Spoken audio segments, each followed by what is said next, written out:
ಪ್ರಧಾನಿ ನರೇಂದ್ರ ಮೋದಿ ಅವರು ನಾಳೆ ಹಿಮಾಚಲ ಪ್ರದೇಶ ಮತ್ತು ಪಂಜಾಬ್ಗೆ ಭೇಟಿ ನೀಡಲಿದ್ದು ಪ್ರವಾಹ ಪರಿಸ್ಥಿತಿ ಕುರಿತು ಪರಾಮರ್ಶೆ ನಡೆಸಲಿದ್ದಾರೆ.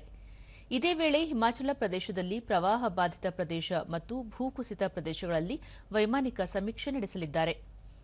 ಮಧ್ಯಾಹ್ನ ಕಾಂಗ್ರಾಗೆ ಭೇಟಿ ನೀಡುವ ಪ್ರಧಾನಿ ಪ್ರವಾಹ ಪರಿಸ್ಥಿತಿ ಕುರಿತು ಹಿರಿಯ ಅಧಿಕಾರಿಗಳೊಂದಿಗೆ ಉನ್ನತ ಮಟ್ಟದ ಪ್ರಗತಿ ಪರಿಶೀಲನಾ ಸಭೆ ನಡೆಸಲಿದ್ದಾರೆ.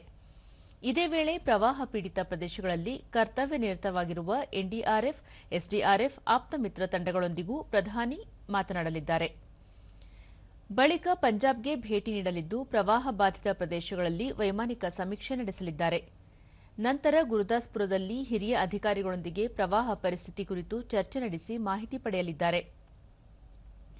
ಈ ನಡುವೆ ಪಂಜಾಬ್ ಸರ್ಕಾರ ಪ್ರಧಾನಿ ನರೇಂದ್ರ ಮೋದಿ ಅವರ ರಾಜ್ಯ ಭೇಟಿಯ ವೇಳೆ ಪ್ರವಾಹ ಪೀಡಿತ ರಾಜ್ಯಕ್ಕೆ 20,000 ಕೋಟಿ ರೂಪಾಯಿ ಪರಿಹಾರ ಪ್ಯಾಕೇಜ್ ಘೋಷಿಸುವಂತೆ ಮನವಿ ಮಾಡಿದೆ.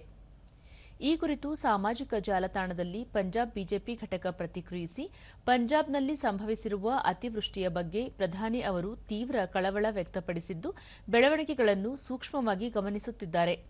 ಕೇಂದ್ರ ಸರ್ಕಾರ ಪಂಜಾಬ್ ಜನರೊಂದಿಗೆ ದೃಢವಾಗಿ ನಿಂತಿದೆ ಎಂದು ಹೇಳಿದೆ. ಕಳೆದ ಕೆಲವು ದಿನಗಳಿಂದ ಪಂಜಾಬ್ ಹಾಗೂ ಸುತ್ತಮುತ್ತಲಿನ ಪ್ರದೇಶಗಳಲ್ಲಿ ನಿರಂತರ ಮಳೆಯಾಗುತ್ತಿದ್ದು ಸಾಮಾನ್ಯ ಜನಜೀವನ ಅಸ್ತವ್ಯಸ್ತಗೊಂಡಿದೆ. ಈಗಾಗಲೇ ಕೇಂದ್ರ ಕೃಷಿ ಸಚಿವ ಶಿವರಾಜ್ ಸಿಂಗ್ ಚೌಹಾಣ್ ರಾಜ್ಯಕ್ಕೆ ಭೇಟಿ ನೀಡಿ ಪರಿಸ್ಥಿತಿ ಅವಲೋಕಿಸಿದ್ದಾರೆ. ಭಾರತೀಯ ಸೇನೆ, ಬಿಎಸ್ಎಫ್ ಮತ್ತು ಎನ್ಡಿಆರ್ಎಫ್ ತಂಡಗಳು ನಿರಂತರ ರಕ್ಷಣೆ ಹಾಗೂ ಪರಿಹಾರ ಕಾರ್ಯಾಚರಣೆಗಳನ್ನು ಕೈಗೊಂಡಿವೆ.